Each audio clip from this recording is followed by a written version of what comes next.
Hello friends, આજે લેવાયેલ ધોરણ 3 વિષય ગુજરાતી દ્વિતીય સત્રાંત લેખિત મૂલ્યાંકન કસોટી 2024નું સંપૂર્ણ સોલ્યુશન અહીં જોઈશું. પ્રશ્ન 1 છે, નીચે આપેલ ફકરો સુંદર અને સુવાચ્ય અક્ષરોમાં લખો. અહીં જે ફકરો આપેલો છે તેને સારા અક્ષરે લખવાનો છે. પ્રશ્ન 2 છે, નીચેના પ્રશ્નોના જવાબ 2-3 વાક્યમાં લખો.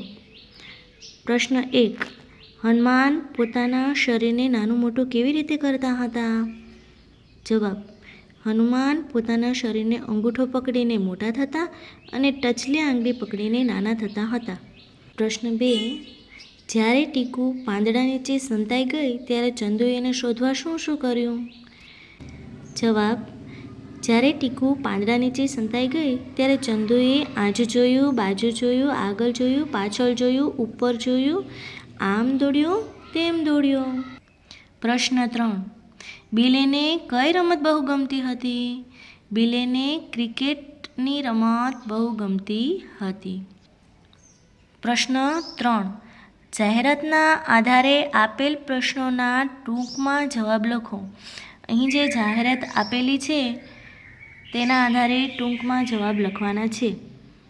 પ્રશ્ન 1 છે, રામુ ચાની દુકાન કયા જિલ્લામાં આવેલી છે? તો એનો જવાબ છે, રામુ ચાની દુકાન દેવભૂમિ દ્વારકા જિલ્લામાં આવેલી છે. બીજો પ્રશ્ન છે, દુકાનદારનું નામ શું છે? દુકાનદારનું નામ સુરેશભાઈ બી દવે છે. પ્રશ્ન 3, દુકાનમાં નીચેનામાંથી કઈ ચા મળશે નહીં? તો તેનો જવાબ છે બ્લેક ટી. ચોથું, રામુ ચાની દુકાન કયા નંબરની દુકાન છે? રામુ ચાની દુકાન 5 નંબરની છે. પ્રશ્ન 4, આપેલ ચિત્ર જોઈ તેના આધારે 4 વાક્યો લખો. તો અહીં બજારનું ચિત્ર છે, તો તેના આધારે આપણે વાક્ય લખશું. આ બજારનું ચિત્ર છે. ચિત્રમાં બહુમાળી મકાનો છે. ચિત્રમાં વિવિધ દુકાનો છે. ચિત્રમાં થોડા માણસો વાત કરી રહ્યા છે.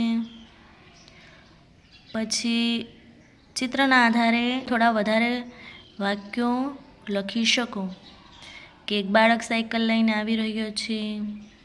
2 બાળકો બેસીને વાતો કરી રહ્યા છે. પ્રશ્ન 5, નીચે આપેલ કાવ્યના આધારે પ્રશ્નોના જવાબ લખો. તો પહેલાં અહીંયા આપેલું કાવ્ય વાંચવાનું છે, ત્યારબાદ તેના પ્રશ્નોના જવાબ આપવાના છે. તો પહેલો પ્રશ્ન છે, રામને સંદેશો કોણ આપશે? તો તેનો જવાબ આવશે, રામને સંદેશો હનુમાનજી આપશે. બીજો પ્રશ્ન છે, સીતા ક્યાં છે? તો તેનો જવાબ આવશે, સીતા અશોકવનમાં છે. પ્રશ્ન 3 છે, સીતા શું સહન કરી રહ્યા છે? તો તેનો જવાબ આવશે, સીતા વિયોગની વેદના સહન કરી રહ્યા છે. પ્રશ્ન 4, લંકાની નગરી શાનાથી મઢેલી છે? તો તેનો જવાબ આવશે, લંકાની નગરી સોનેથી મઢેલી છે. પ્રશ્ન 5, રાવણને કેટલા માથા અને કેટલા હાથ છે? તો તેનો જવાબ આવશે, રાવણને 10 માથા અને 20 હાથ છે. પ્રશ્ન 6, બંધ બેસતો શબ્દ મૂકી વાક્ય ફરીથી લખો.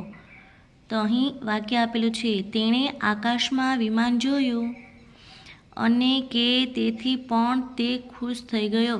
તો તેમાં આવશે તેથી. તેણે આકાશમાં વિમાન જોયું તેથી તે ખુશ થઈ ગયો. રસ્તામાં કેળાની છાલ હતી તેથી તેનો પગ લપસી ગયો. ઉદાહરણ મુજબ લખો.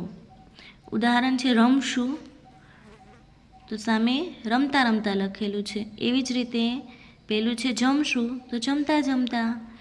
બીજું બોલશું, તો બોલતા બોલતા.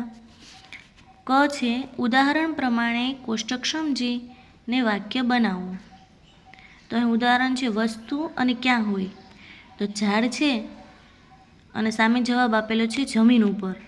તો તેનું વાક્ય બનાવેલું છે, ઝાડ જમીન ઉપર હોય છે. તો આપણે ઉદાહરણ પ્રમાણે કરવાનું છે. એટલા માટે અહીં પહેલો શબ્દ છે ગાડી અને ક્યાં હોય તો કે વૃક્ષ આગળ. તો તેનું વાક્ય આપણે બનાવશું ગાડી વૃક્ષ આગળ હોય છે. પછી બીજું છે વાંદરો અને છાપરા ઉપર. તો તેનું વાક્ય બનશે વાંદરો છાપરા ઉપર હોય છે. પ્રશ્ન 7. વાક્યો વાંચી કૌંસમાંથી લાગુ પડતા વિધાનો ખાલી જગ્યામાં લખો. તો અહીં કૌંસમાં વાક્યો આપેલા છે મજા આવી, શરમ આવે, બીક લાગે અને ખૂબ ખુશ થઈ. તો અહીં પેલું છે દિયા પ્રથમ નંબરે પાસ થઈ એટલે તે ખૂબ ખુશ થઈ. બીજામાં આવશે વિપુલને અંધારામાં ખૂબ બીક લાગી. ત્રીજું આવશે કુંજ અને તેના ભાઈબંધો નદી કિનારે ફરવા ગયા, તેમને મજા આવી. ગંદા કપડાં પહેરીને શાળાએ જવામાં મને શરમ આવે. પ્રશ્ન 8. નીચે આપેલા બંને શબ્દોનો ઉપયોગ કરીને એક વાક્ય બનાવો. અહીં આપણી રીતે બીજા કોઈ વાક્ય હોય તો પણ બનાવી શકીએ. પેલું છે તળાવ અને ઊંડું. તેનું વાક્ય બનશે મારા ગામમાં તળાવ છે, ગામમાં ઊંડું તળાવ છે.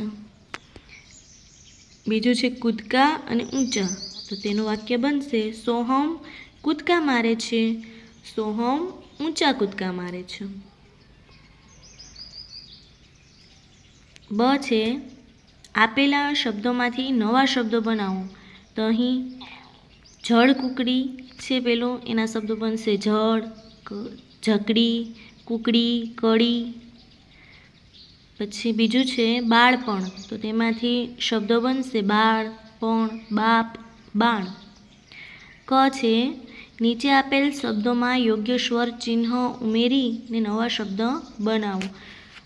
તો અહીં અજન તેનું બનશે અંજની અને બીજું છે મત જ તો તેનું બનશે માતાજી.